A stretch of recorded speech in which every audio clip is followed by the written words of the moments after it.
Здравейте, вие сте в канала Магаре в кълта, а днес ще разглеждаме една тема, която според мен е много важна, а именно как да въвлечем медиите в нашия казус или как да потърсим съдействие от тях. Тук ще се опитам в 6 прости стъпки да ви дам насоки как да действаме. Започваме с първа стъпка. Според мен първо трябва да изчистим предразсъдъците. Ако случайно имате предразсъдъци, как медиите са корумпирани, как те разказват историята не по правилния начин, как обичат да правят циркове, според мен трябва да се опитаме да изчистим тази нагласа в нас и да очакваме, че човека, който ще стои срещу нас, всъщност ще е максимално добронамерен и просто ще разкаже историята такава, каквато е. Решаваме, че този проблем е приключен и минаваме към втора стъпка. Подготвяме отново жалба, сигнал към медиите. Опитваме да бъдем максимално точни, ясни, с уважителен тон, защото в крайна сметка, както и в предното видео говорихме, трябва да се уважава всяка една професия и всеки един човек, който стои пред нас, така че с уважителен тон подготвяме максимално добре какво всъщност се е случило. Според мен не е нужно да търсим ексклузивност, не е нужно да пращаме само на една медия, можем да пратим на много различни медии нашата история и съответно, ако повече от една медия се свърже с нас, просто да я предупредим, че материала няма да има ексклузивност.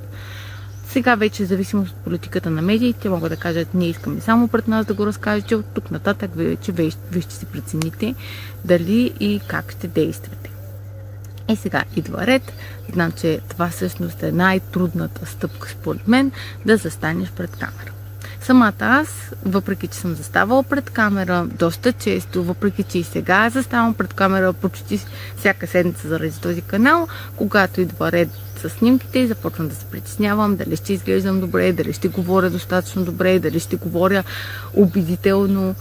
Така че това са нормални притеснения, които според мен всеки един човек ги има. Но имайте на предвид, че когато, особено ако не сте на живо, репортера може да направи няколко записа и в момента, в който се получи най-добре това видео, което вие искате да покажете, тогава ще бъде излучено само то. Няма нужда да се притеснявате от предходните неуспешни опити. След което трябва да разкажете историята. Аз тук мога да ви посъветвам, а дали ще успеете, не мога да гарантирам, но бъдете максимално точни, ясни, неемоционални, както говорихме малко в предните видеа. И опитайте да формулирате какво точно искате да се случи след края на това видео. Според мен това е много важно, да има точно ясно послание, какво очаквате да се случи, за да може хората, които го гледат и могат примерно да ви помогнат, или институциите, за което е насочено видеото, да разберат точно, ако до сега не са разбрали какъв е проблема, и да могат да ви съдействат. Имайте на предвид, че не е случайно медиите се наричат четвърта власт. Аз смятам, че това е още един от най-сигурните начини просто да си потърсите правата и гласът ви да бъде чут. Така че не се отказвайте, а потърсете помощ и от тях. Ако това видео ви е било полезно, знам, че е много трудно само с едно видео да се научиш да говориш пред медиите, но това е някаква стъпка в правилната посока според мен. Може да го споделите. Ако много ви харесва видеото или канала, или като цяло мислите, че мога да ви бъда полезна, може да се присъедините.